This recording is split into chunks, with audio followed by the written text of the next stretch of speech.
Hello, hello, hello. Good morning. Wake up, everybody. How are you all doing? Good morning, everyone. Welcome. Thank you for joining us on, what is it, 1333 day. Today, our topic is a good one: how to recruit, engage, and retain volunteers for a large or any community project that you might be doing. So, if you do any kind of volunteering, this is a space for you. If you are a leader in the community and you are putting things together and looking for people to volunteer, this is also for you. So, welcome and wake up, everybody. I'm really excited today because it's almost my birthday. It's almost my birthday. My birthday is on Thursday. I'm excited. Hey. Um, and I don't know, I think this is like my first time that I'm like super excited about my birthday coming. I'm like, New Year's on the rise. I am pushing forward to all the things that the new year has to offer me. Because I say my year starts at my new year. So everything, this is like December for me. And I'm really excited about that. So welcome everyone. Who we got in the room? Hi, Chrissy. I'm excited for this topic. Hey, Aisha, how you doing? I got been getting text messages, alerts about my lipsticks and all that other stuff. So I said Friday, that's gonna be my treat for myself since your session. Yes, thank you. Thank you. So Happy I'm looking birthday. forward to trying something out. Thank you, thank you. Tell her put your brand. What you using? Exactly. Hello, Mwanja. How you doing? Hello, Professor Marilyn. All right. Hey, let's get started.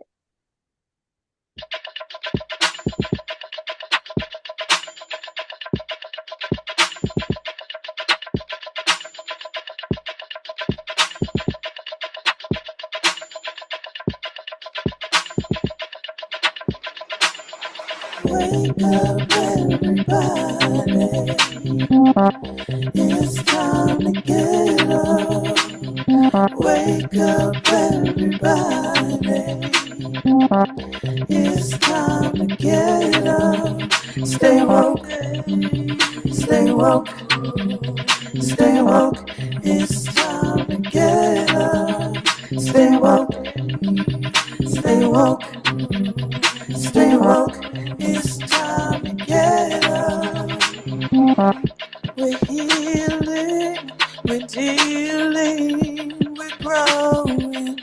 Together, together, releasing. We're teaching, we're moving. Together, together, we're learning, discerning, we're striving. Together, together, we're leading, connecting, transforming. Together, together.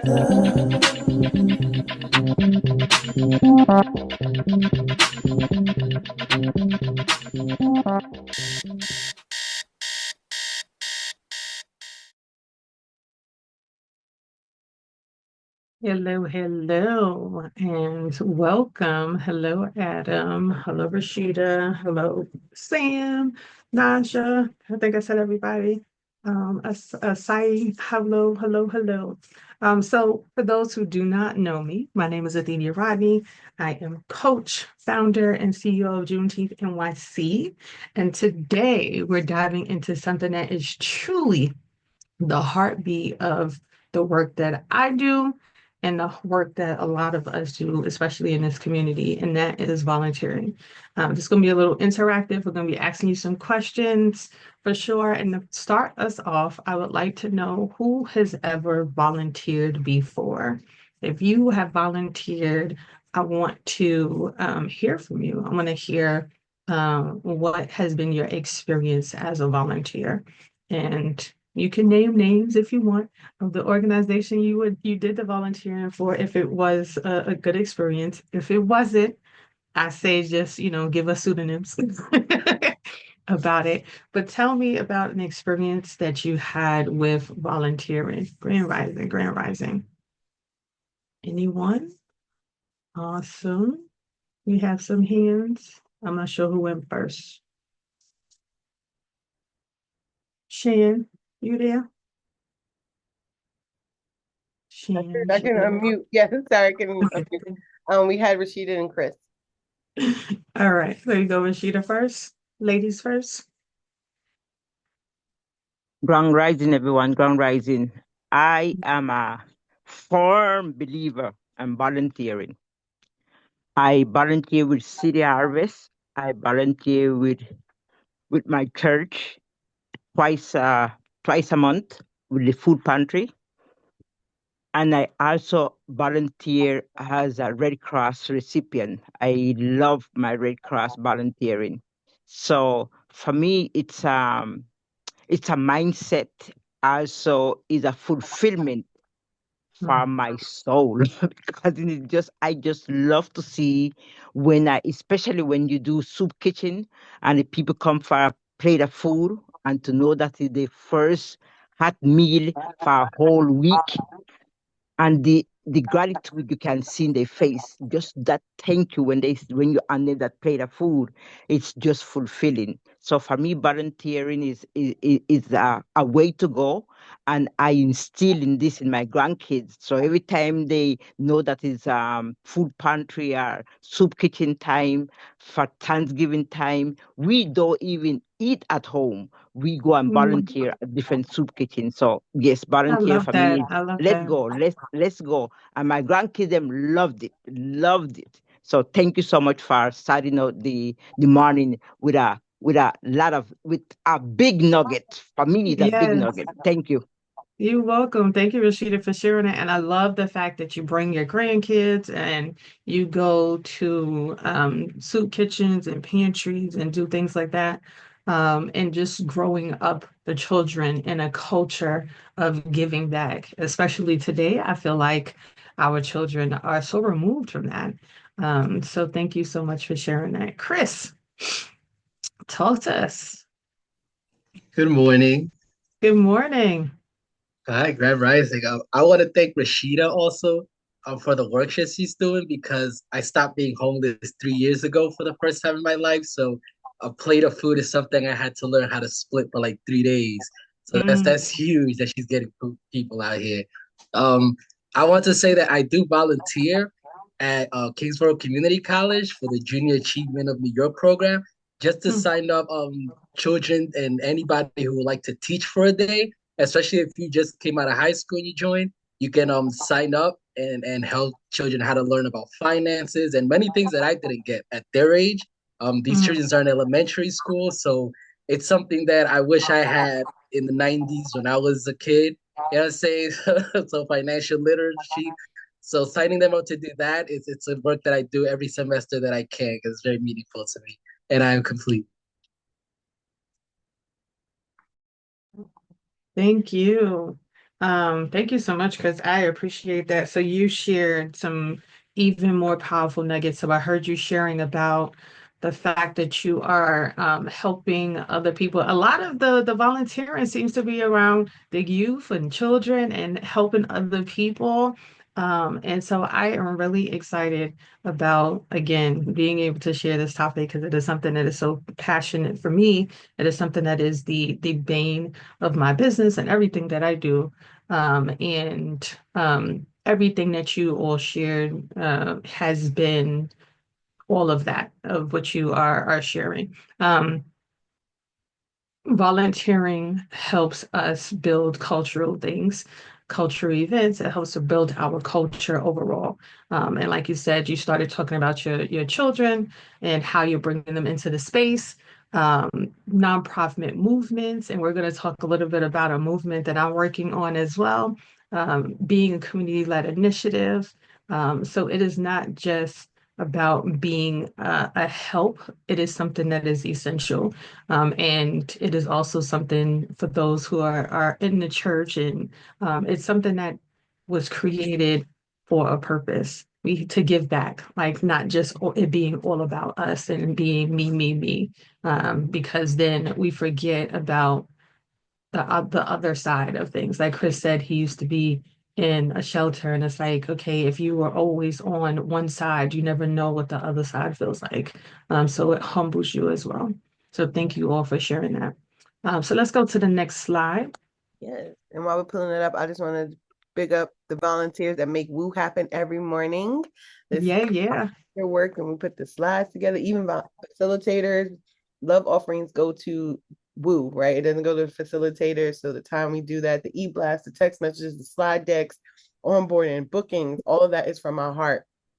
So just want to big up everybody. And with the red, I want to shout out the Deltas. I'm a Delta and we volunteer. I am amazed by the Delta Dares who's been doing this for 50 years. You've been volunteering all your life. And it's no easy work. So all the sororities, fraternities that give back to the communities, when you see them out in, community service projects, like it takes a village to do those things. So shout out to D9 as well, volunteers. The D9 in the building. Thank you very much. They rejected me, but I knew I had a greater calling. So And you still repping your red. It's okay. All and right. I still go rep my red. That's Exactly. right. Listen, there's still time. You can do all the things. So we're gonna start. So volunteers are the livelihood, the lifeblood of community projects, right? They bring energy, talent, and the heart to our missions. The right volunteers help us to move from just doing events to creating sustainable, impactful movements. So as we mentioned, so like take New York Cares for example. They mobilized thousands of volunteers during the pandemic to help people with doing food, with support, just sitting with people. Like that was something that needed to happen during COVID. Like that was a time I think of America's most humbling times, and not just America, but the world's most humbling times, right? Where everyone had to die to self, literally. In so many ways. And definitely my condolences to anyone who lost anyone during that time. But that was a time where we all needed to band together. And volunteerism was at an ultimate high. And why was it at an ultimate high, you might say? People were not working, they had more time for themselves, they had more, and it was a way to not be alone in a time where people were being asked to be alone. And so just thinking about what that looks like for us, right? Um, we make time for the things that we care about. And volunteering is not something that we always care about. It might be, unless it's something that we kind of grew up in. And that's why I said I absolutely love hearing that we're bringing our children to partake in things like this. But it does not happen very often. So next slide, please. So the next part is there are so many different things that one can do. So the question is, how do you find the right thing to volunteer in? There are spaces that you can volunteer at your college or university. So we might have students that need help with building their resumes, or so they are looking for opportunities to do things, right? Then there are companies with CSR programs, and CSR programs are like affinity groups. So it might be the Black group this, or the Latino group, or the women's group, or things like that, which I know are diminishing at this moment. But there are different groups that might be involved in a lot of the corporate structures, and they are encouraging their employees to volunteer. So they might volunteer as a group to participate in something as a team build kind of opportunity. They might volunteer as a requirement. So that might be something that they need to do a certain amount of hours of volunteering because they feel like they take so much, right, from the community that this is their opportunity to give back. And then we have community and faith-based groups, like we just heard. So built-in networks of passionate people, people who are here for the community, seeing that there's a need and they are jumping in and they are finding replacement for that need and trying to help it, like the food pantries or the Red Cross when somebody is in a fire and they need a place to stay, they need clothes, all of those things. That's part of the community and faith-based groups. Online platforms like LinkedIn, meetups, volunteer match, idealists, those are spaces as well for volunteering. A lot of people don't think about it in that space, but it is definitely. So going to meetings, participating, offering your expertise is really what volunteering really looks like. And I always say, we talk about the colleges and the university and the students joining volunteer opportunities for experience in resume building, but it's also for those that are out of college. And I encourage people to always be growing. I'm like, for myself, I am always growing. So I am always volunteering in spaces because you never know what an experience might be able to bring you. And then lastly, word of mouth. Your volunteers can recruit others, right? They will, if they had a good experience, when they go somewhere else, they're gonna let people know, their friends, their family, hey, you gotta come and join. One thing I would definitely say, for I do my Juneteenth event, and we have about 15 to 20,000 people who attend our event every year. I cannot do that on my own. Trust me, I've tried, and it doesn't work. This is our 16th year, and I have learned a lot of lessons during that time, right? That lesson has been that I can't do it all and that I need to trust my circle. And not only that, but I need to find people to be in my circle who I'm not the smartest one. I need people to be in my circle who are smarter than me, which means that they have to have the expertise to do certain things and want to give back based on their expertise. And a lot of times we're in this space of, because it's my expertise, I don't want to lend that to someone because I need to charge for it. And not for nothing, that's the time when you do need to lend your time because you need to tweak, you need to perfect. You can always, again, be learning. Next slide, please.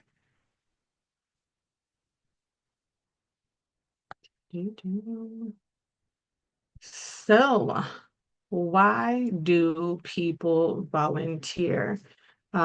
So there are a couple of things up here, but there are other reasons why people volunteer. So we've already asked, we had two responses. I do want to hear from others. Why are there reasons that you have volunteered? Kaisha? Okay, good morning. Yes, Good morning. I was just thinking about that in the last slide. I volunteer whenever, because I've moved around a lot, whenever I move into a new community, that's how I get embedded. I join a church and I volunteer. And that's how I meet people and get comfortable in my community. So that is, and to go back to the point about kids, um, yes, I volunteered with my kids, and I used the same philosophy, especially when my older daughter left home um, to join the military. So she's a little bit of a loner, and I was concerned about that. Just always calling her, and she's in her room. She's in the military. She's in her room. She's in her room. So I told her, I said, "You need to go volunteer. Go join the church. Go find something. Go get out the room." So she joined the USO, and with the military, it's a positive when they join, when they volunteer, they get hours and such a, just recognized. So that's my way of meeting people and creating community and getting out the house.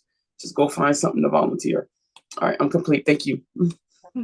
I love that. And as you were talking, I was like, yeah, my social groups are definitely a great group. I mean, we talked about the Divine Nine, but there are other social groups as well. My son is a part of Boy Scouts. My daughter's a part of Girl Scouts. Like they have innate, like built in where they are doing volunteering. And I've definitely heard the Army, they do a significant amount of volunteer time. There was something else that you mentioned. Um, Joining yeah, church so and moving into a new community. yes, the moving into a new community portion. So that is so paramount. And such a good thing because a lot of people don't think about that. People, again, they're like, they move into a new space and they're like, who can help me? And I'm like, people don't know that you need the help if you're not in a space where you're giving help. And I always say it's better to give than to get. And the more you give, the more you will end up getting back in return. So thank you so much, Kaisha, Oh, for that. wait, I'm sorry. I have one more thing. I'm sorry. Sure. But yes, when you mentioned the word give, my first volunteer gig in Portland, Texas, it was on the news that this nonprofit community was doing a Christmas extravaganza for Mhm. low income families, and the name of their group was called Give. I can't remember what the acronym stands for, but I remember because it was on the news.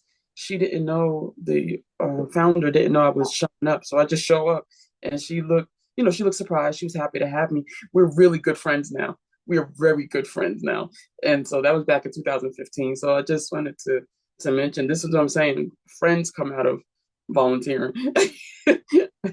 Very much so. They say almost trauma bonding is a big thing, right? People going into spaces. Sometimes volunteering is a little traumatic. There are experience or things that you see in that space that you're like, oh my gosh, and just and it humbles you to be able to have conversations that you wouldn't typically have had other ways.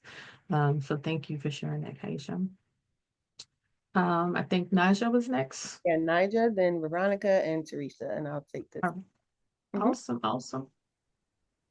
Good morning, Good everyone. morning. Good morning. So, I wanted to also share, and Kaisha mentioned a couple of things that I was going to mention that I volunteer with various organizations, and a lot of times I volunteer because there's a need, and I learn about the need, and I know that I can create or add to the impact of the organization. So one of the organizations that I volunteer with is HeartMath. And I am by no means a mathematician, but they provide you with everything that you need to sit with an elementary school child who's struggling with basic math and help them improve their math skills. So I volunteered with them because it was a need that I became aware of through my employer. And I was like, well, I can help there. Um, I also volunteer with professional organizations, and that's a great way, like you said, to hone your skills in whatever profession you're in. Because when you teach, you're learning, but you're also perfecting your skills. Yeah. So I do that. And it's a great way to network with those in your profession so that when you are looking to maybe leave your job or just looking for other opportunities, you already have a network of people in your field that you can network with and exchange ideas and share tips and also, hear about opportunities that arise that you may be eligible for or and that you may be interested in. And then finally, I'll say that I have volunteered with some organizations that were very poorly run, and as a volunteer, when you are volunteering with an organization that's poorly run, you get burnt out and discouraged, and it could wind up being such a traumatic experience that you leave and could turn you off from future opportunities to volunteer if you let it. But not all organizations that welcome and need volunteers is run that way. And so perhaps it's a way for you to make a change, to suggest changes so that that organization can turn around or finds an organization that is run well that you can continue to volunteer and share and give with. And with that, I'm complete. Nasha, you about to do my whole presentation. You just We didn't even get to the burnout part yet. Hold on, hold on. I thought the same thing. I was I'm like, sorry. yes. No, you're good. You're good because you're being real. So I appreciate that. Yeah, you talked about a lot of stuff, and we're definitely going to get into the conversation about burnout because that is a real thing, right? I am working on a project right now, and you talk about burnout and you talk about selflessness. I'm volunteering for my birthday, right, to do a project, and to your point, Naja, yes, the disorganization, it gets to the point where you're like, oh my gosh, like, why did I sign up for this? What did I put myself in? But I'm always, like you said, offering suggestions on how we can make the process better so that someone else can have a better experience next time. Um, I'm also in the space in, all right, Lord, what are you teaching me about this? So I'm always reflective on it myself too. So I'm like, okay, is this how I lead? Being conscious of what I do in my space when I'm offering up opportunities. So things like that can, like you said, can be a game changer for you as an individual as you start to identify spaces and where you can grow or help others to grow as well. So thank you, Nasha. And not everyone has it together for sure. Like I said, it took me 16 years to get to the point where I'm like confident in myself, in being in saying this is the experience that you're going to have when you join me, versus so I'm not really sure about the experience you're going to have, but I need your help, kind of thing. So thank you for sharing that. Next up, I think it's Veronica. Yes, it is. My screen just Good changed. morning. Listening to the conversation, I've been volunteering pretty much my entire life, and my Boy Scouts of America, Girl Scouts, because I have children, um, teaching adult literacy. I've done that for Saturdays for almost 30, 40 years, just volunteering my time at my church, at community centers. But the reward that I see, I have a 52-year-old son who lives in DC, and he goes out on his days off to the shelters to feed and to serve. And my children, my daughter, she volunteers. And I think that's the biggest reward that I've gotten as being a volunteer is that the example that I shown to my children is seeing them follow up. I know that I feel burnt out now at my age. I'm going to be 70 soon, but I'm looking at God them. bless. I'm happy about that. I'm very, very happy to see my young, not young, middle-aged adults doing what I did. And I'm complete. Thank you. Oh, I love that. I love that. Just seeing, like I said, seeing the seed that you planted and seeing it come to fruition, seeing your leaves be stars, be fruits, and they're pouring into somebody else to help them start on that path as well. So thank you for sharing that. Teresa, good morning, sis. How you doing? I'm blessed. I've been volunteer, I think, since I was 15 years old, and I'm 66. Because I've always been helping people, especially like with paperwork and different things. Since I was like 19 years old, helping people. But one of the greatest things that I've done was to be an advocate, disability advocate. When I started as a volunteer, and then they hired me. But the reward that I got from it is that I learned so much about policies and different things that I never knew, and I got a chance to experience people that were disabled. So when I was like, in this little pity place of mine about, me being bad, feeling sick or whatever my disability, it was like there was people who was like they was like completely like quadriplegic, like they couldn't only thing they could do is talk with their hands or whatever. Some with a stick and different things, and some people couldn't really speak well, but they was really like doing great advocacy. We used to go all over the country doing it, and it was just really a powerful thing. So that's one thing. Another thing I do is that I used to volunteer to help with the church and stuff like that. So I was Sunday school teacher, missionary, working with the pastor, different things. So that was very wonderful. But the other thing that I'm doing now is I'm doing two things right now. Some stuff I had to stop because it's just a little bit too much. Wasn't able to fulfill, and I don't want to be anything that I can't do the best at. I'm a housing advocate, and that can be very challenging because you're dealing with the government and HUD and different things.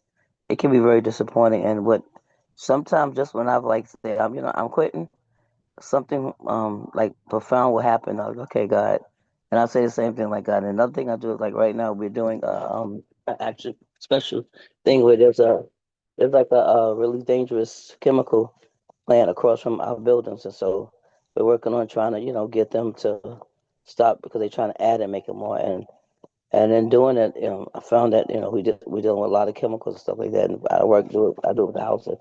Like people living in really horrible conditions, and it appears as if public houses are putting people right in industrial places. So One of my jobs is to look at the chemicals and how it's affected the people, and it's a lot of stuff that's happening. Sometimes it's very sad when you see the information, but you just have to what do you call it, like when you're dealing with stuff like that where you could see like a lot of abuse. You have to just like kind of like be able to like regroup so it doesn't affect you. You just be down about it because it can be depressive when you see all the information and the chemicals that people are breathing and living with. And Yeah, some people need to be comfortable with challenges. But y'all pray for me because it's a lot sometimes when you see all that stuff. definitely will keep you in prayer, Teresa, and thank you for sharing. Yes, like you said, it can be overwhelming in the space of the information that you hear or that you're engaged with a lot of times as well, right? Finding out that what you thought was something is not, or seeing how things are affecting a group of individuals and almost feeling helpless and not having a way to want to do, like wanting to do more and not having the ability to do more in the situation. So thank you for sharing that. You also mentioned learning about policies, and that is definitely a great space as well. Joining organizations like the NAACP, and I heard like the Junior Achievement Leagues and all of these different organizations that are about policies is also another great way to be able to learn. I know when I was on a PTA at my kid's school, and that was an opportunity for me to learn how to learn about politics.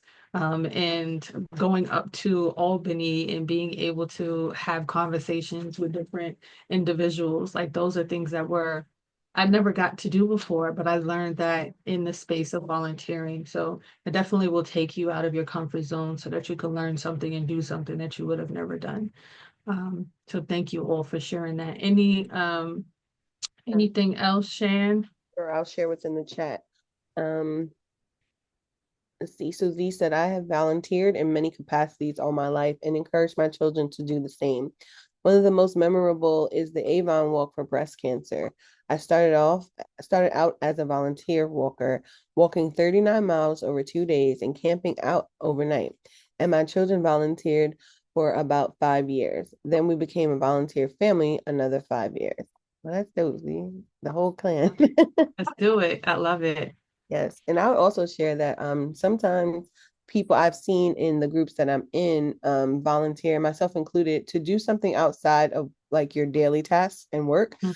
and honing in on the skills that you have. Like if there's some, you have creativity and you can make an amazing like slide deck, or you're great on Canva, but you don't get to do that in your everyday work. It's a space for you to explore those other gifts and talents.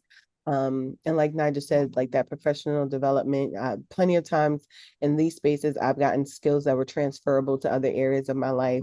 And, it's rewarding in that way as well. So.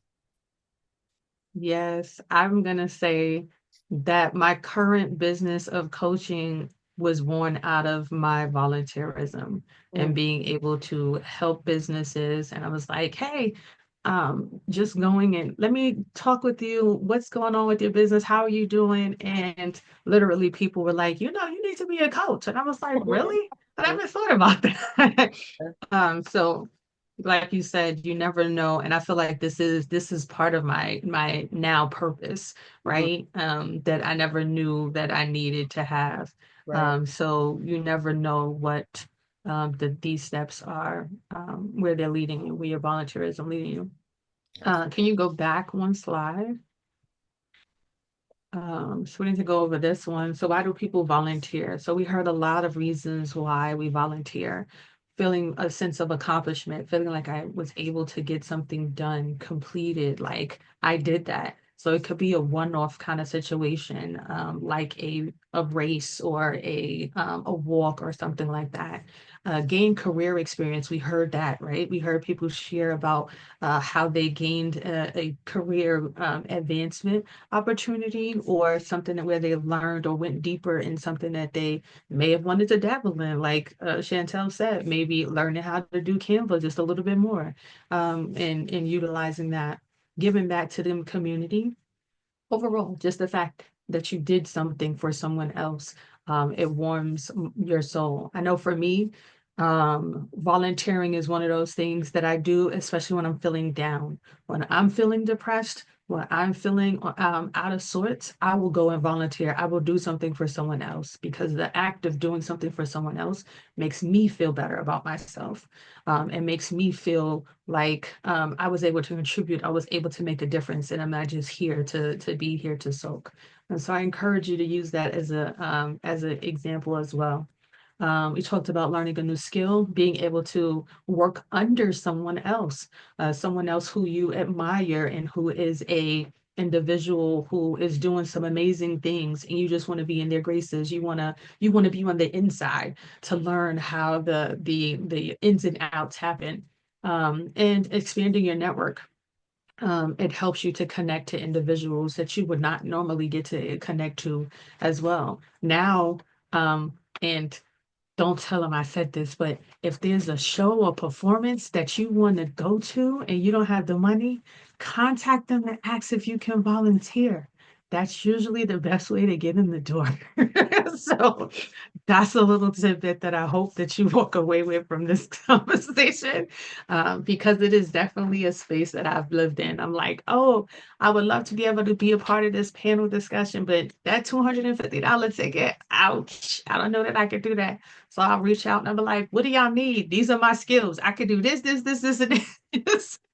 And 9 times out of 10, they're like, yeah, we actually need someone. Somebody just dropped out. Somebody, is couldn't use the support in this particular area. Um, and even in my current space, right? I'm working with a church. I went to go and volunteer. And they were like, we need a platform that helps to automate our business. And I was like, well, I have a platform that does that. So you never know when your opportunities are going to be available for you in that space as well. Next slide, please. Awesome. Yeah, I did that for 2 conferences and I got to see the whole conference for free volunteering. So Exactly. good point. Yes. That's what I'm talking about. Definitely, we don't take advantage of stuff like that for sure. Not saying that that should be the only reason why you volunteer, but it's definitely a way. So creating a great volunteer experience. So as we heard Naja talk about, right, poorly run experiences. So have clear roles and responsibilities. So if you are creating the opportunity for individuals, people are always like, oh yeah, just get the volunteer. And then they get the volunteer and they come in and they're like, all right, what am I supposed to do? And they're like, I don't know. I need you to organize this. And it's like, well, what does that look like for you? Because I don't want to do it wrong and then you're like that's not what I was looking for. So making sure that you are clear in your ideas, and being clear also means saying I'm not really sure what this role is going to entail, but I know this is the end result that I would like to get to. When people are under the idea that this is something that you are not very like on task or on par with, um, it helps them understand like the amount of responsibility that they're going to need to take on in order to be in that space, right? So training and mentorship. I do this a lot. I would say, and as a CEO and a founder of an organization, this is the part where I hone in on the most, because I need to, my customer base, and I talk a lot about who's your target market, right? And when you are doing volunteer work as a owner, a leader, my role is to train and mentor those who are my volunteers. Those are my target market. So I have to pour into them. I have to make sure that they are okay so that they can then pour into the community. So training and mentorship should definitely be a space when you are in a volunteering. Again, we all talked about ways that we are learning something, that we're getting something out of this opportunity.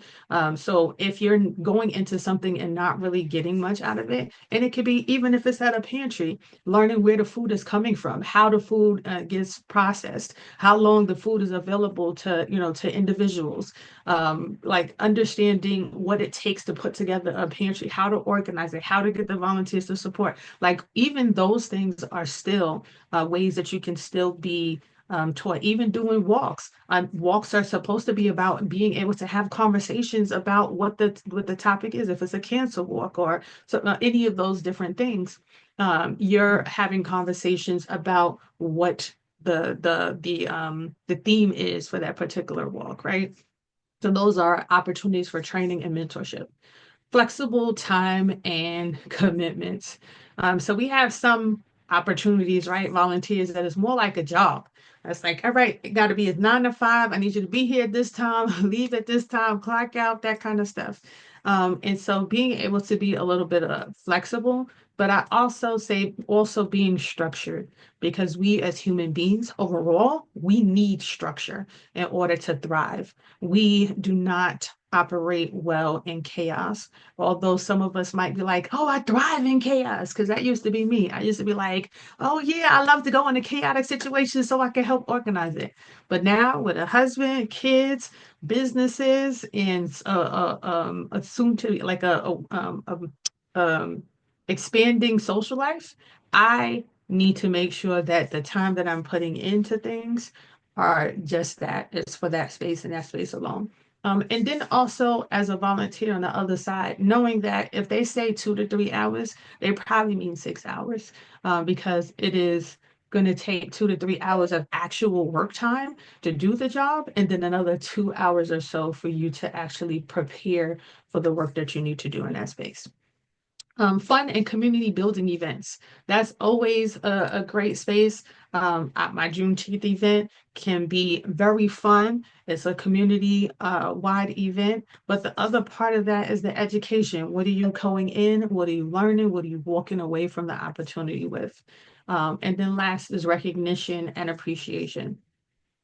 This is like the biggest part of volunteering from a person that is giving, who is orchestrating the event.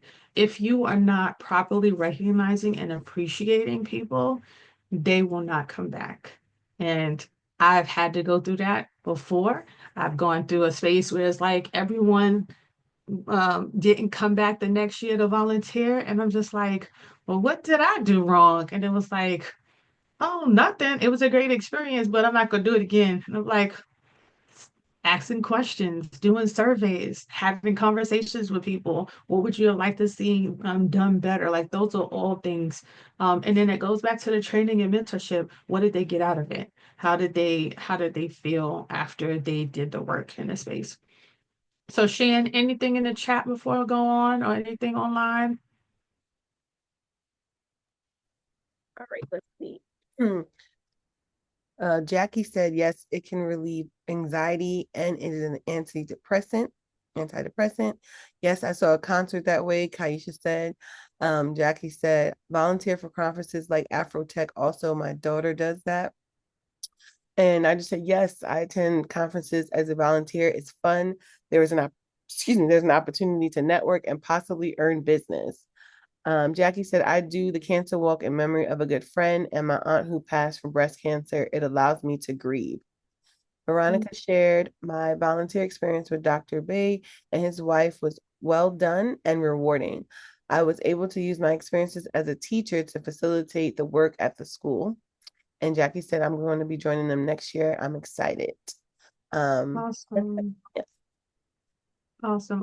Well, thank you, and my condolences to you and your family. I saw something, I think Kaisha had put something. I don't know if we went over it. I don't know where it's at. The conference. She said that she went to a concert like that. No. Oh, she said I'm volunteering with Juneteenth Colorado Springs. Oh, yes. My best friend is the co-founder. Oh, we need to talk about that. For sure. We are beginning fundraising with different events beginning this month. Awesome. And I hope you're getting your feet wet with the fundraising, because fundraising, sponsorship, grant writing, like that is a big space. And you'll learn if you can do it well in that space, that it is very profitable on the other end. Awesome. And we do have some questions from Chrissy. Sure. First one is, how do you draft a role for something like just moving around. How do you draft a role for something general like admin helper support? And what if you need an extra admin floater but not a specific role? Do you have any advice? Sure. So if you are looking for a general admin or helper role, I always say that the biggest thing in that space is transparency. It's outlining the list of things that you're looking for that admin or that helper person to do, or even posing it as this is a mentorship opportunity where you're assisting me with admin tasks, right? That in itself, because it's like if you are at the space where you need an admin support, then that means you are doing so much that you need help. And so there are things during that in that space of yours that you could be teaching the person who is working under you. So they finding someone who is focused on your particular theme or your particular business idea or whatever it is that you. Oh, Christy, can you come on? Can you tell me a little bit more? Like, what do you do so I can be a little bit more specific? Yeah, no problem. So I run a nonprofit organization called the Black Excellence Network.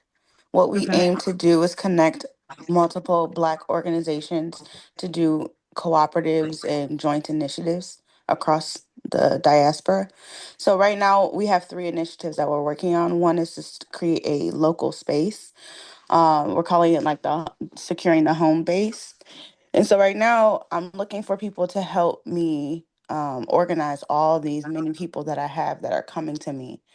I have a lot of people who are looking to help, looking to contribute, but I'm having such a hard time like putting them in the right roles. Mm, And so I feel like I just right now in the stage that I'm in, I just really need support on some of the day-to-day things that I'm doing that will help free up my mind a little bit. I'm also building my leadership team at the same time, so everything's kind of moving at once. But this particular thing about the admin, this question is something that I know would get a lot off my plate. We talked about burnout earlier, mhm. and I think this is one of the things that I should prioritize. Yeah, thank you for sharing that. And congratulations on the work that you're doing. Thank I would you. love to connect with you for sure. So there are a couple of things. So what I heard you saying is um, taking things off your plate. I would definitely say write down an exhaustive list of all of the things that you have that's on the plate first, and then start to meet with, or even not even meet with, then name it. Like I specifically will say, I am looking for someone who has Canva creation skills or who is good at designing so that they can help us with marketing, or someone who is good in doing social media, or someone who is good. So think about the roles, write everything down, and then assign individuals, like put it on your social media page, put it on all areas where you are engaged. Every conversation you have, like, hey, I'm looking for someone, do you know someone who does this? And sometimes people don't know that they're good at doing something, right? So you can say I'm looking for someone who does good designs in Canva, and they don't consider themselves to be good in Canva. So maybe asking someone who enjoys doing Canva work, and you would then ask them for samples of their work so that you can tell if it's something that you can work with or if it's going to be something that you can't work with. Is this going to be more work than it's worth, or not, kind of situation. But being very specific about the ask is what I have found to be my success. I tell you no lie, I write it down, I make it plain, and sometimes I don't even get to put it on social media. And the next day I wake up and somebody is calling me out the blue, like, hey, so I do law and I'm looking to volunteer somewhere. And I was like, really? Did you hear my dream last night? Like did you were you with God? Like um so it has definitely happened in spaces like that for me. And I definitely think that I was about just putting it down and making it plain. And then you also said, what if you need an extra admin floater, but not a specific role? Again, just being able to say that that's what you need. I'm looking for someone who is going to be great. And I always try to give a task, even in that. So even with my floaters, I'm like, I need you to go around and take pictures at the event. I need you to be my picture person. I need you to be my eyes. If you see something that's happening, I need you to be my customer service person. Go around and greet everyone, say hello, because that's what I would be doing. And I don't have the capacity to do that. And I learned very regrettably a couple of years ago that that was one of the things that people really enjoyed about me. They were like, you always say hi and take a picture with every one of your vendors. And the one year that I did not do that, and it was because it was my son's graduation, and he had his graduation on the day of my Juneteenth event. I wanted to kill the school. I was like, what would make you do a graduation on a Saturday on Juneteenth at that? And so had to come late because I was at my son's graduation. So I did not get to go around and introduce myself and say hi and take pictures. And the person was livid. She was like, "Oh my gosh!" But if I would have put somebody in place to go around and do that in my place, then that would have been. So just thinking about what it is, the things that you are looking for from an individual, and then finding someone. Are you a bubbly personality? Are you someone, are you someone who is good at task oriented? So even putting that, are you good at managing tasks? Are you good at and the algorithms on social media will pick that up because they'll be like, oh, this person is always talking about how she's organizing things. So they'll be the one that sees your actual comment as well. I hope that helps, Chrissy. It does. You gave me a lot of really great suggestions for sure. I was curious if you have any advice for like, and I'll definitely connect with you offline, but if you have any Sure. advice for when it's in those, like it's literally an admin support that is more a day to day, like maybe I hear what you're saying. Because it's funny that you said list everything out. I could literally show you that's what's in front of me right now if I could flip my camera. But so basically what I hear you say, just so I can make sure I understand, is just get really clear on the task and maybe provide like an example, like month of like what I'm looking at or something to find that role. And you Okay. may need to break it down so that's not just one person. It may need to be a couple of people who are doing some of those tasks. So you may need to chunk them. And ChatGPT is your friend. So if you're not using ChatGPT, then start using it. Okay, good. So So put quick, that last, in, I yeah, just want put to, that in your ChatGPT and be like, hey, what are some skill sets that are needed for this type of individual? okay, thank you. You're welcome. You had another question? Go ahead. I Sorry. was gonna ask, does anyone have this experience? So again, like I have a lot of people, once they hear like more details about what we're doing, they're trying to help. But people say, I can help with everything. And so I feel like just the process of trying to figure out where people need to go has been challenging. Like I have a form that people are filling out that's helping me get a better idea, but Mhm. like just putting people in the right roles has been challenging. I'm not sure if you're going to get into that in the presentation, but like when you have a large group of people who have come forth and saying, I do this, or some of them are like, I just want to help, Mhm. and I don't know what to do with that. And I don't know if you're going to touch on that. This topic is so divine, by the way. Oh. It's so divine. So I'm divine. glad because I was definitely contemplating. I was like, oh, is this going to be a topic that people want to hear about? So thank you, Shan. Shan suggested this. So for sure. My pleasure. But so what you were asking about is an influx. So yes, there are times where people, and I see your hand, Teresa, where people will come into the space and I'm not exactly sure where I want them to be. So I have a volunteer team of about 40 people that help me to do my event. And one of the things that I also did is I tiered them, right? So there are leaders in the group, and then there are people who are kind of who want to learn how to do a particular task. My first year, of course, everyone was new, so I had to like who was the strongest person, who was the best communicator, who was good at doing particular tasks, and then I would have a conversation with them. Hey, so this is the need that I have, and I see that you're good at this. I would love to see if you could operate in this particular space. Can you be my volunteer lead? Like I had people who um, did volunteer leads, right? So I had somebody who came in and they were like, "Oh, I manage my school's volunteer team and we do this and we do that." And I was like, "Oh, great. This will be a good person to put with my volunteer team." She was actually the worst person to put on my volunteer team, because she thought that she knew how to do everything that she wasn't even trying to. It's like, okay, yeah, all you knew about was how to get people who you already knew.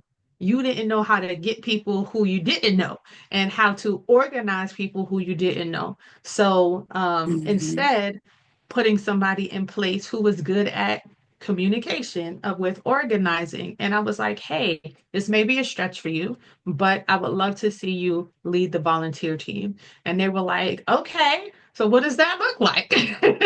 And I'm like, it looks like this, and this. I'm going to be here along the rise. So I will give you suggestions or offerings. And I met with her weekly to sit there and say, hey, let's try contacting these different organizations. Let's try this, that, and that. So now on year two, now she's coming up with ideas. She was like, oh, so this year we're going to do this. We're going to do highlights for the volunteers so that we can keep them engaged. We're going to, so that was something that she never even thought about doing before, but now she's excelling in that space because I saw a skill set in her, and I was able to put a task that I needed to be taken off of my plate. Thank you. That's a great example. I need someone like that. Thank you. Awesome, awesome. And it comes with time. That mentorship, that training is definitely a big, big component of it when you are doing anything volunteer.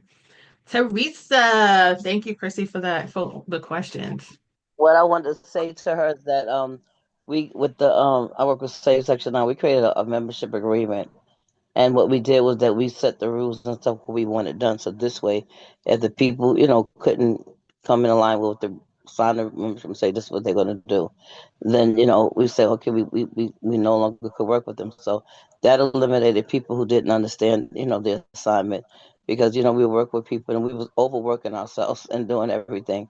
And so, it made the way we set the membership agreement was to make sure that people was accountable to, to their particular housing place. So this way we don't have to do all the work. So we found that that's working a lot more better because it's making people be more accountable and less work. And the other thing too that we did was that we that you got to know like who's like there are organizations that will come and do service for you like Chase Bank. They might not give you money, but Chase, if you needed a service or different things done, Chase Bank used to have a volunteer service that they would come and do your service. So reach out to other agencies to see, look and just see. I'm like Miss Athena. I'm a Chat GPT queen. So I just ask ChatGPT everything. I create a prompt for them, and I just ask them. And then you can ask ChatGPT to create a responsibility or a job assignment that you want a person to do it. And then this way you can create a document to see like if they're able to do it, and this way you'll know like who can do it. So there are people who just love to help and they will help, but just like you said, you got to know. Like Miss Athena said, you got to know where they're good at. But like sometimes just being a greeter, like that's important because people love you to greet them like, "Hey, what's up?" I'll be the, I'm, Staycation. like people need that, they love that engagement. So just the fact, even like going around making sure that you're, like if you have an event, making sure that your volunteers who are people who work, like, get water and stuff like that. Hey, they want Absolutely. this kind of stuff is important because they say they're, sort of make sure the people are okay. Like you see So someone like what get I'm a hearing lot you of say, Teresa, is having someone who is there just to support the volunteers as well, right? And I totally agree with you on that. It's yeah. 8 o'clock. I just wanted to jump in, Teresa. Sorry. It's 8 o'clock. So I know some people may have to leave, and I do want to, Shan, I don't know if you can show the link that I shared with you. Um, but there is something I do want to share with everyone before they leave because on my birthday, which is on Thursday, I am building out and releasing a brand new membership activation. And it is called the Freedom Torchbearers. And it is based off of my dear ancestors, Harriet Tubman. So we are doing the Torchbearers. This is a platform, a space, a membership space that is not just about joining a membership, but it's about being a part of the mission and helping us to lead the way for individuals. So we are calling individuals who are part of our team Flame Sparks, Guiding Lights, Legacy Carriers. And if we can drop the link in the chat, I would definitely love for you. We're doing a pre-registration for people who are interested. This is our inaugural year. Like I said, we are launching it on my birthday. So it has been a vision of mine. It's been in my spirit for a while. And 2 days ago, God was like, I'm not going to let you sleep until you get up and put this together. And I literally put it together in 24 hours because that's how much I have had it in my spirit. Um, Harriet Tubman helped us to lead the way. She was the ultimate volunteer, right? She gave of herself, she gave of her life to make sure that people were saved. She saved herself first. She went out and then she came back 13 times to bring 70 individuals to come back with her. And she did not lose anyone. So that is of what I am asking others to take up arms and to be the light for someone else. We just talked about spaces where we're volunteering. In volunteering, you can and will be the light for someone else. And that means different things in different ways. We have merch that comes along with your membership. So we have the Harriet Tubman shirt that has her with a megaphone, which is basically being the voice that you would want to see. It comes with a pin that have my pin that we are giving, and then we also have the Harriet Tubman cup that will also be included. With the Harriet Tubman cup, it has a white space on the side for you to put your light bearing your torch, like what are you leading the torch for, kind of thing. And we'll do a full ceremony at our Juneteenth event. So I am looking forward to having some of you, if not all of you, join us in some form or fashion. So if you can join, there's a free option, and then there are other ways to be involved. This is my means of getting individuals involved in different ways. This is a low ask, right? To just be in the know, because there are going to be things that we are going to need to move on. And I need my people, I need to have access to my people so that we can move in an expeditious way.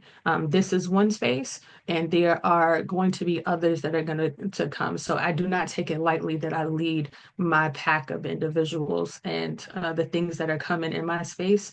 Um, I want to make sure that I'm vetting, I'm reviewing, I'm testing, and all of those things. So there are things that are going to be coming out in that space for all of the members that are only going to be for the members. So if you are interested, I encourage you to please fill out the registration and to join us. This is just the wait list that's on there. So we fill out the questions. The actual being able to sign up will not happen until my birthday, March 27th. So those who are on the wait list at the time will get the release of the information. So thank you. Thank you, Shan, for sharing that. All right, back to the volunteering. So thank you, Chrissy, for those questions. And thank you everyone for jumping in. So we're going to talk about recognizing and investing in volunteers. And I think we had a couple of any questions, comments before we go in. No. ChatGPT is a game changer. Yes, it is. Once I found out about ChatGPT, Lord, my husband is always like, "You cheating on me?" I was like, yeah, just my best friend, me and my best friend, we having a conversation over here, and he know when I'll be going in. So, Go in, okay? I can't stop creating now. There's so much content. but I had to teach it how to give me the content. I was like, all right, I need you to chunk it. I need you to give me bullet points. I need you to do this. I need you to do that. So if you missed, I did do a session on how to train your chat GPT. So definitely go back and find that one. It was a good session, Do you for see sure. yours talking to you like your friend? Mine was like, yes, that's fire. Like, wait, who are you talking to? Like, it's like, yes, yeah, I love this. Absolutely. Yeah. I'm like, it's a Absolutely. joke. It's Yes, friend. I'm like, funny. oh, okay. Right. That's a vibe. I'm like, what? Who is making Absolutely. fun of me?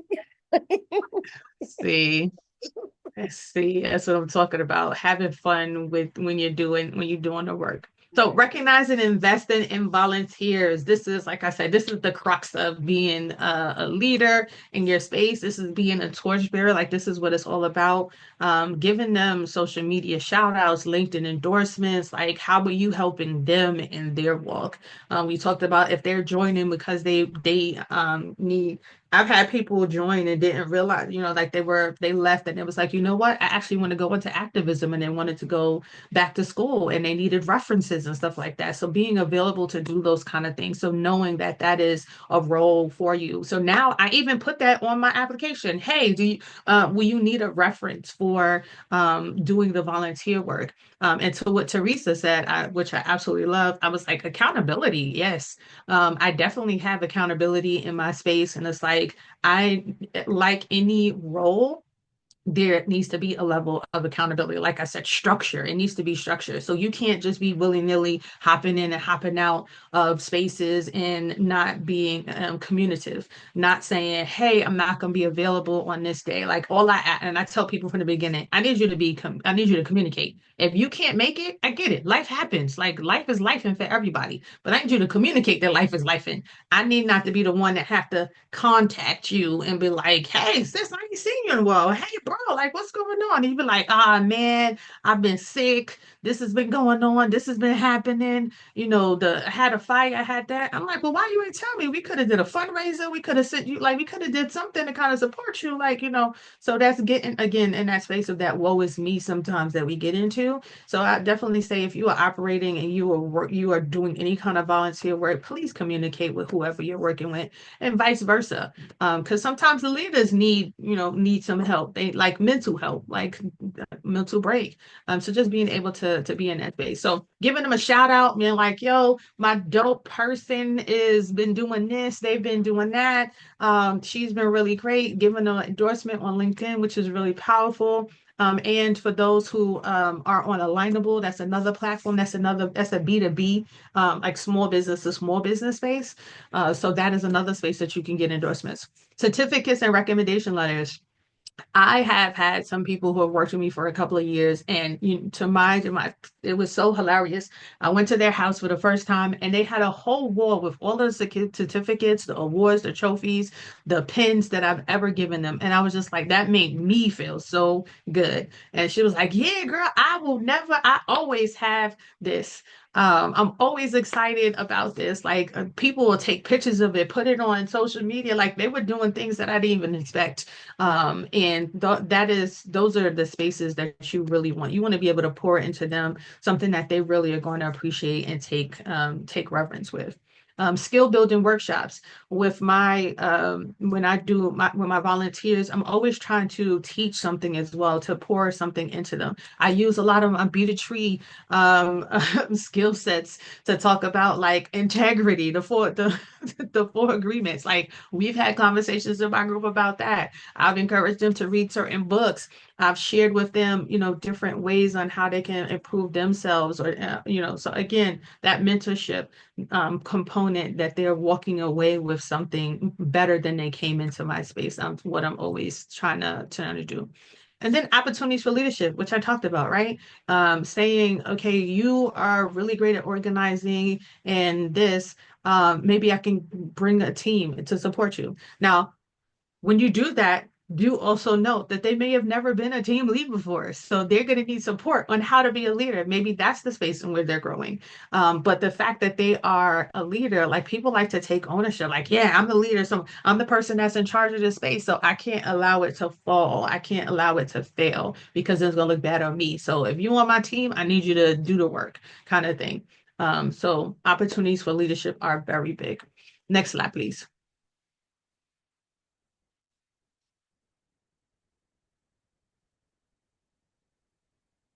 So overcoming challenges and that volunteer drop off, right? So we talked to a couple of people mentioned some of these things. Why do volunteers leave? So I want to hear from you. We definitely heard about burnout being one of the reasons why people leave, people not feeling valued.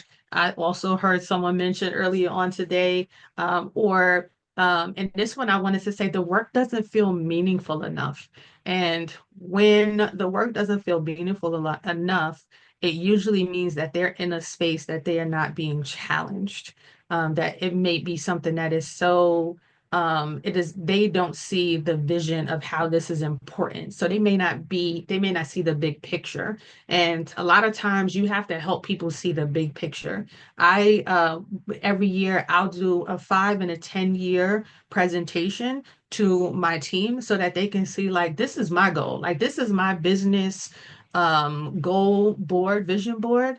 I would like to get to a point where I'm able to take my entire team on a fully paid vacation to Walt Disney. That is on my vision board. Okay. I want to have them be able to take their families. We're not paying for the families, we'll pay for you, but be able to bring your family with you to go to Walt Disney so that we can have a full out workshop training session. And then on that time off that you get to go and enjoy yourself. So people are in spaces and guess what? They'll help you actualize that vision. I have people that are like, oh, well, I met somebody from, oh my gosh, from NBC, and that's a part of Walt Disney. Maybe we could work with them. That's how I got connected to a media sponsor because of that. So you never know where your visions may lead you on that road. Still a part of my 10-year goal. Um, we're not there yet, but it is definitely something that we're constantly climbing towards. So maybe we'll do smaller sessions where we'll go to a venue locally and be able to do the workshop and then continue to keep putting that in your team's head. Like, this is what we want to do. So when they know the big framework and everything that you're kind of working towards, then they'll put more effort into it as well. They'll see that that menial task has a purpose. Solutions recognize their work so that they feel valued. Make sure that when they do something that they're like, that you are shouting it out, like I said, in different ways. It could be in that group setting. And don't just shout them out to that person alone. Be like, oh, you really did a great job. We like to be recognized in front of other people, just like we don't when they say praise in public and correct in private. That is exactly what you need to be doing, so that you are helping them to grow and that you are also highlighting the things that are going right so that other people can say, oh, I want that kind of praise too, and so that they can do similar things.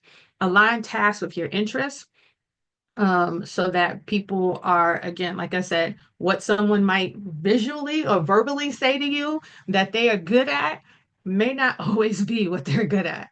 Like for the example with the volunteer person, she was good at doing it for her college because she knew the individuals already. So she can get on the phone and be like, hey friend, we doing this volunteer thing for Christmas. We need some people to help do some do gift wrapping, can you come out, kind of thing, versus all right, I need to go on to these different networks, I need to connect with this corporation and see if they'd be willing to donate and to help and to support. That is what aligning tasks and interests are. And also offer flexible schedules. Again, there are opportunities where you're going to need, there's spaces where you're going to need people to be in a structured environment, certain times and certain things, but also having that conversation. All right, so I could do like 2 hours here. I mean, there's been spaces where I'm even in this space where I volunteer for something and I'm like, hey, so on Tuesdays, I'm going to be in my car driving, but I'm going to be listening and I'll chime in however I can. Being able to communicate, what your stance is, where you are, what your abilities are, what your limitations are, so that you are able to get the job done. All right, Shannon, anything in the chat? Any hands raised? Anything on Facebook? All right, so we have Teresa with her hand up, and then I can go into the chat. Awesome. Hey, Teresa, what's going on? Hey, one of the things about what I find volunteer is that you have to know, like, like if you're no longer in love with the mission, then you will get burnt out or whatever. What happened with me is that my son passed on, it felt like my brain cells wasn't working good, so I had to step back. And what we did was that we did the work, learn, and grow program, and we got summer youth helps. So that's another thing too. People can look into see if you can hire some youth because like our summer youth interns, they didn't really know a lot of stuff. They knew some things, and we had to tweak stuff. But now like they just came in here and they just took over. So it was such a relief. Like they were saying, they didn't think excuse me, I'm not getting rid of mine, okay? We keep in mind, okay, because I was able to show her and teach her different things that helped me, get myself back one point. But that was a great opportunity. Even college is another place too, where you can get insurance and stuff. So, and then what came to me about Disney is that write to Disney and tell Disney what you do. Like, I dream big, so write to Disney and tell Disney what y'all been doing, and ask Disney, will they support your dream of getting your people to That's a Disney? good idea. So it's like Me. uh, we got to think outside the box. Like, Yeah, you're right. I'm gonna speak to my best friend. I'm gonna have her write something up so I can send to Disney. So don't talk about it. Whatever you need, like go to like the place that sell the products so that you need, and ask because there's a lot of agents that volunteer and give different stuff for you, and you don't even have to come out of the box. So that's the one thing I learned from like doing stuff with grants and financial for funding and things. yeah, There's a you're right. Just to get ask. You gotta ask. If you don't ask, you will never know. So I definitely agree. So I'm gonna do that. Me and ChatGPT, before the night is over, I'm gonna ask her put to write me a letter put for it sure. pictures and different things that you have done and put it on your corporate letter and they were like, hey, we got 5 tickets. That's 5 tickets less that you didn't have. So it's like the only thing I would say, I'll ask. Listen, I'll be even asking for stuff. My they be like, Teresa, you be going too far. I said, no, watch and see if I don't get it. And I've gotten things that I've asked for. So Absolutely. ask. Yeah, Absolutely. great I part. love And that. yeah, and you have sponsors, right? And asking your sponsors for that. Even and putting stats in there, writing up a report like how many people you supported during your programs and how many volunteers you've had and why you think they deserve this. Right. If you build in like a retreat, they don't have to know it's at Disney World, right? If you get in other grants. This is my PD budget, and you don't need to know where we're going, but we're doing PD. Working around that. But there are organizations who probably are your sponsors already, and you want to let them know, if you have any extra tickets to something, if you're partners with somebody else, if you partners with an airline or something, everybody Mhm. can contribute in a different way and support you. So it is a great idea. Like Shawnee says, build your ass muscle. Build that ass muscle. You're right. And And you that's so true. Just being able to put and sometimes, like you said, some people, um, if they don't know that the ass is there, then they don't know that to fill it. So sometimes people have stuff in their back pocket and you would never right. know. Mhm. I know a lot of CEOs of corporations, so yeah, they might have private jets that they could be like, you know what, you can use my private jet. And so I'm totally not using it that week. Yeah, sure. That's so funny. absolutely. Name Um, it something with wellness retreat. Like do something with wellness because people are very much into that word wellness. Wellness, like healing stuff like that. Because that's actually what y'all do need. Y'all need a wellness. Y'all need to Yeah. be able to use those kind of Yeah. names. 'Cause that's a new name. Like I'm part of a grant group, and that's a new name that they're saying wellness. Health and wellness, and put those. Yeah, you probably have tons. It. Got spa day. Yes, Marilyn. oh yeah, let me read some of the chat here. Um, so Rakia asked, how do you start? What are some steps to take for creating a fundraiser? And Kaisha responded exactly what Athenia is doing now, creating an event and asking for donations or selling tickets for your event. Also share with people the purpose of the event and what funds will be used for. I'm sure there are more tips, but that was my experience. So anything else you can add, Athenia? Yeah, I love that, Kaisha. Fundraisers are interesting. The space. So as I just shared, this is my new fundraiser or for us and how we're looking at. But it's really building out what people will see as a benefit on their part. And that's always going to be the big part to it. Um, in fundraising, there are people who you need to pull at the heartstrings. So one of the sessions that I did is called Bank, right? Bank personalities. There are 4 different individual personalities. We are all in one of them. And we talked about this in previous meetings that I've led. So B is for blueprint. People who like to see the big picture. They want to see what the end in that goal, right? That end in mind, and how, like, the framework, the bones of what you're putting together. And they are motivated by that. They're like, oh my gosh, yes, you, like everyone just said. I said I wanted to go to Walt Disney. People, questions, suggestions, ideas came out the woodwork. Call, ask this, do this, say that. So that is definitely a part of it. Those are our blueprint thinkers. Then there's action. So there's gamification in action. So putting together a game. So it might be a auctions or things like that that people adhere to or they want to engage in. So I've done all of these different types of fundraisers because this is a big component of how people are based on their personalities is how they're going to give, right? Then we have in the nurturer. How is this helping my community? What is this going to do for me? How are we and that we could be all men, all female, African American people, people from the Caribbeans. Like, what is the we? Outline what the we is, and then speak to them about how you are helping to fix an issue that we is experiencing. So that's a great way to connect with the nurturers. And then the K, the knowledge people.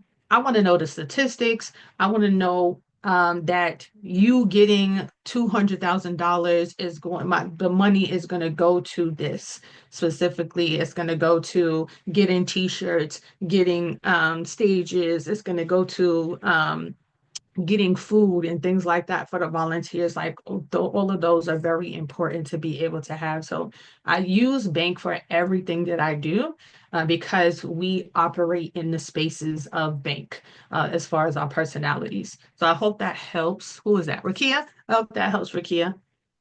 Are you on? Good morning, Did that? everyone. Good morning, love. Did that help? Yes, it did. Thank you. Okay, awesome, awesome. Also, So go ahead. I was just saying, I hope that you were able to pull something from that you could use. Yeah, and the platforms that you use as well. For Speak Mood Change and postpartum awareness, we use Give Lively. And the Give Lively is a way that people can donate money, and you get to see like the I don't know what it's called, but like the bar to see how much is raised. And then you can also have different packages that people can use to send in those things. And also the sponsorship tiers, making that worthwhile, right? So starting off at a certain amount, and then as you go up, people get more for what they're giving you money for the sponsors. So like there's different packages that people might be interested in, and then giving them money for it and being clear on your mission. And then raffling off things as well, and having your team raffle those off, and having competitions between the team, the volunteers to share with their friends and family as well. Yeah, thank you, Shan. You said something about the sponsorship that I also, and maybe I'll do a session about sponsorship too. One of the things with sponsorship that this is now we've been in business for 16 years, but we've been focusing on getting physical sponsorships for maybe about 7 of those 16 years. And when I first got started, people were like, "Oh, you could get sneakers, and you could get this, and you can get that. Just contact them." And I was like, I started doing that, and the reality is, it's not as easy as you might think.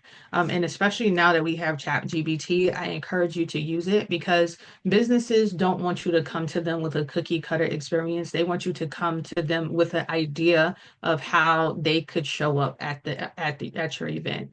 So for example, I met with a sponsor yesterday, and they do hair products for kids. And I showed them my deck that has the tiers and all that other stuff. And it was like, oh, this is nice. But it wasn't until I said, we can do an activation experience where we have some hairstylists come and do the kids' hair and use your products in real time that they perked up. And it was like, oh, that's a great idea. I also offered them the suggestion of maybe kids want to play with it themselves. So we can get a couple of dolls and put them on stations and have them use the products with different black dolls here to see how it operate, how the different products operate in their hair. And they were like, "Oh, this is great. Okay, let me speak to like the change in how their tonality went from okay, this sounds like cool to like now they're excited about the idea because they see it come into to life."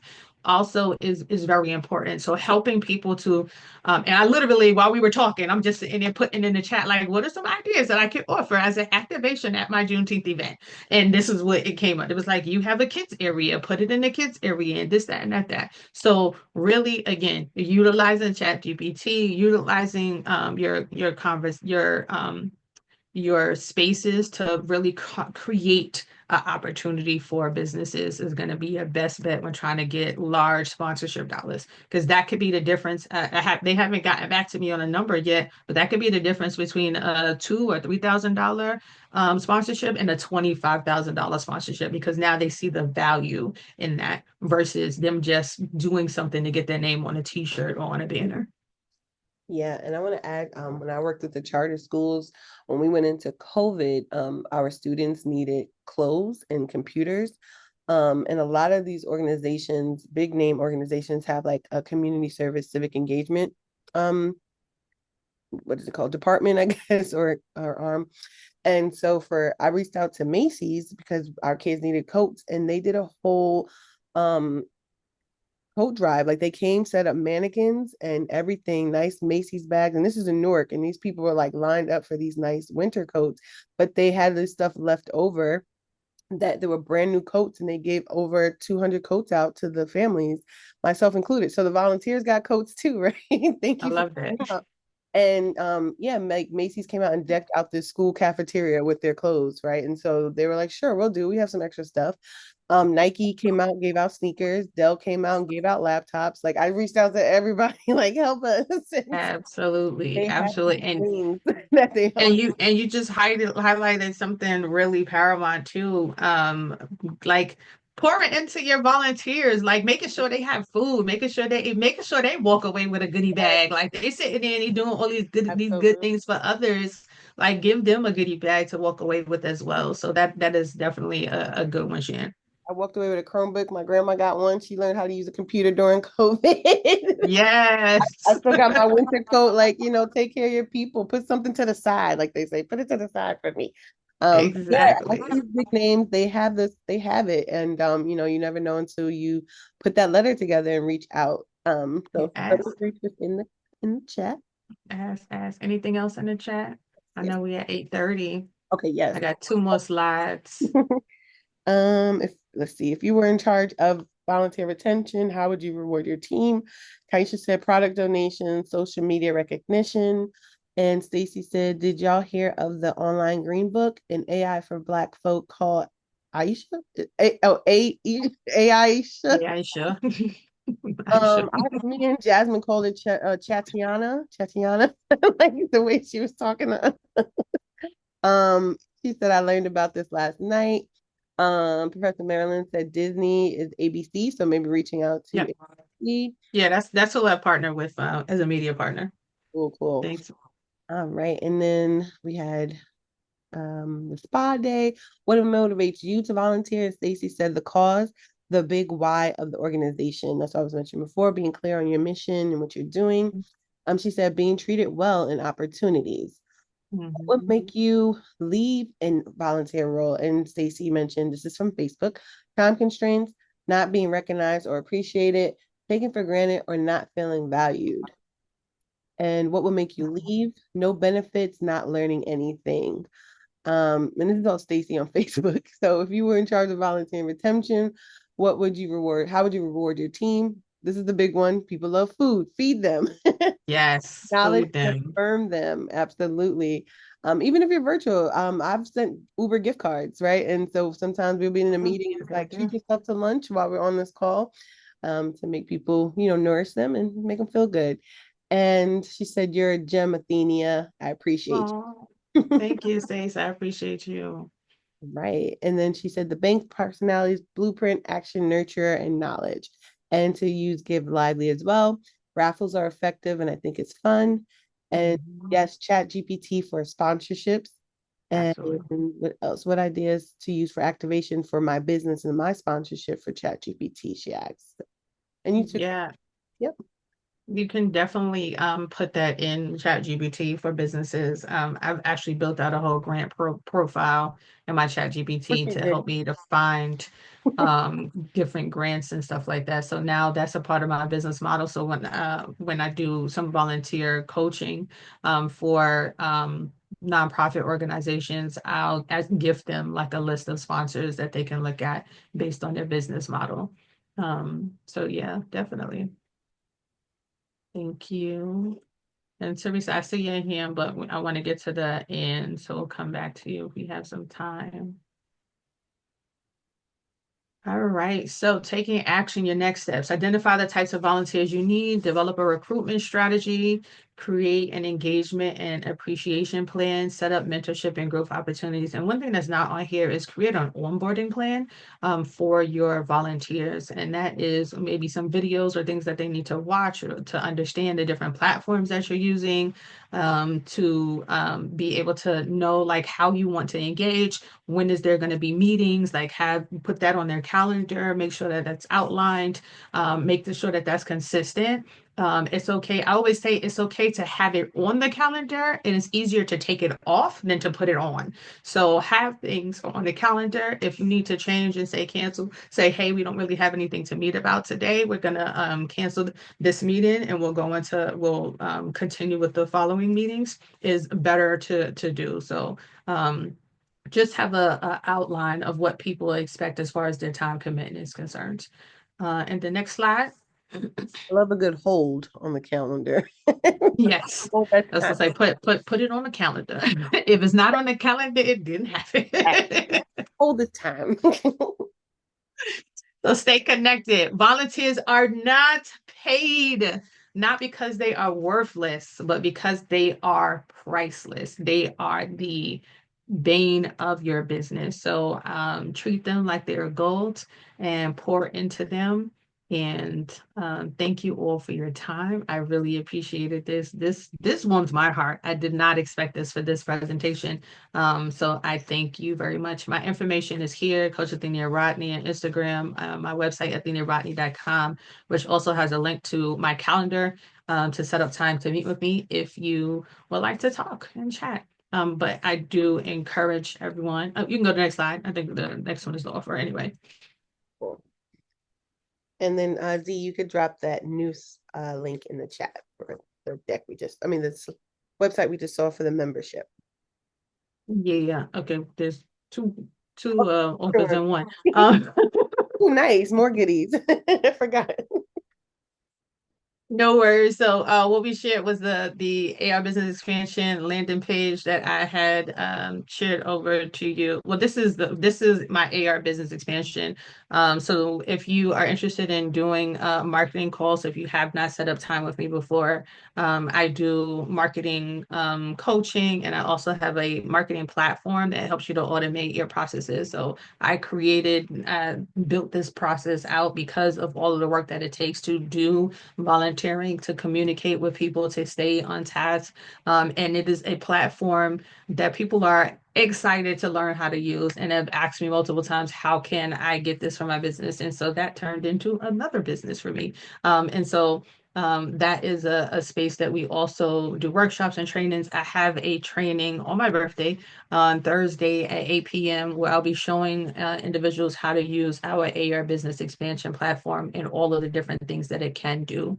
So if you are interested, please go to the arbusinessexpansion.com landing page. and I think it was dropped in the chat as well. So please sign up and you will get the link to join.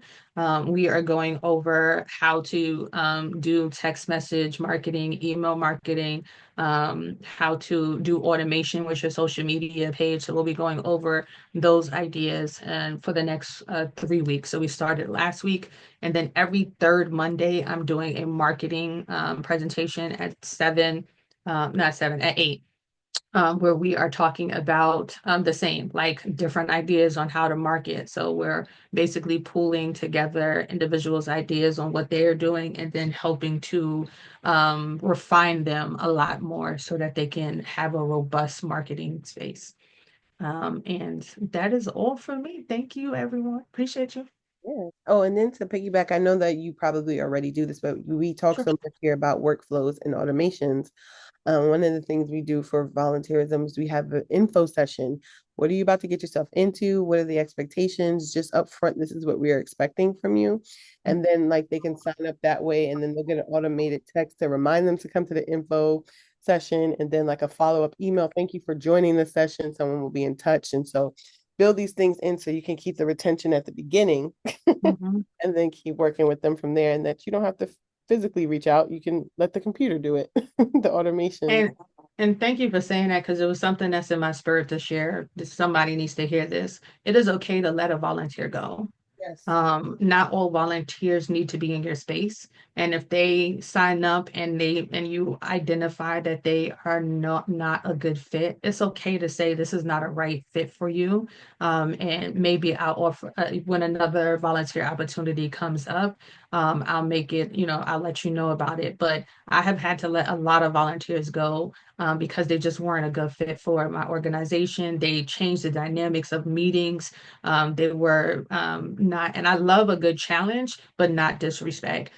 Or I like people, again, that communicate, but if you're not just going to show up, I'm going to send you an email or a message saying, hey, you haven't been here, what's going on? And if you don't have a good reason, for lack of a better word, you just, oh, I didn't feel like coming, then this is not the right opportunity. So again, that setting standards and adhering to it is going to be really good because everybody else is looking at how you're dealing with that one person, and they're like, oh, well, you let this person come in and out, like why they're so special. So when it's okay for me to didn't do it, it creates the culture, and that's not a culture that you want to have in your space. All right, I'm officially done.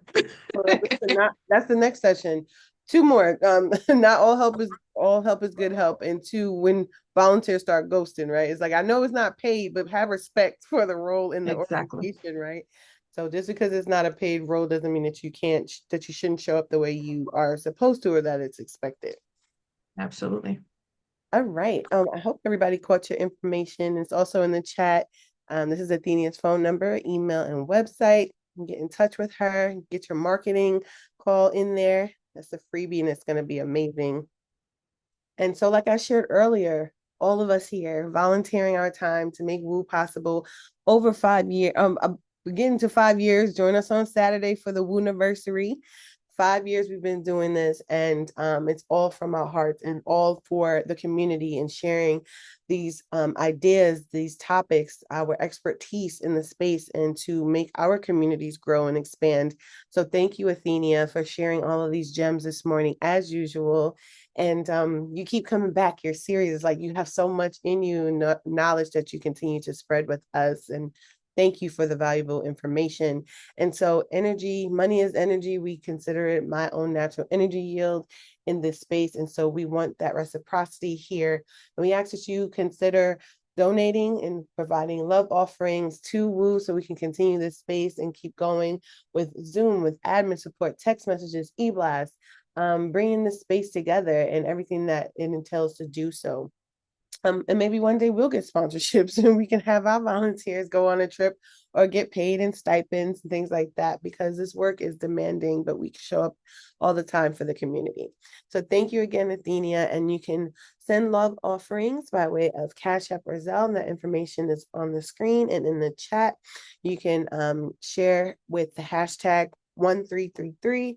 That's a good 333 number, AR, for Athenia Rodney, and show some love for today's session. And you can also do so on a monthly basis by clicking the links in the chat And then you will have a certain amount taken out every month, and you'll be giving on a regular basis. So you can do different increments. And just a heads up, the day that you make your payment, that will be the day that it will come out on your card every month. So next up, more volunteers sharing their gifts and talents with us. That is David Germain, and he's going to do what are living benefits. So we'll go over some life insurance information. That's tomorrow for 30 minutes. Then we have our beloved Kay Sweetness Jennings with Staying Too Long Where You Don't Belong, Connecting the Dots, Part 2. So that'll be Thursday for our 90 minutes, and it's the same time, same place. And like I said before, we're coming up on 5 years. It started in 2020. Only supposed to be 30 days, and here we are 5 years later on episode 1333. And we couldn't have made this happen without our facilitators, without the community members, and especially without the volunteers dedicating their time. So you can register for Living in 5D by going to the link in the chat and registering for Saturday. That's this Saturday. We're having our marathon, our WOO anniversary marathon, like we usually do. And so this year is going to be 9 to 4 p.m. And you can tune in. We'll have different segments throughout the day where you can tune in on the different topics while you are enjoying your Saturday, whatever it is that you are doing. And we ask that you tune in for the 5 years of learning, growing, and transformation. So again, that's this Saturday, March 29th, this line here for our 5th year anniversary, WOO anniversary.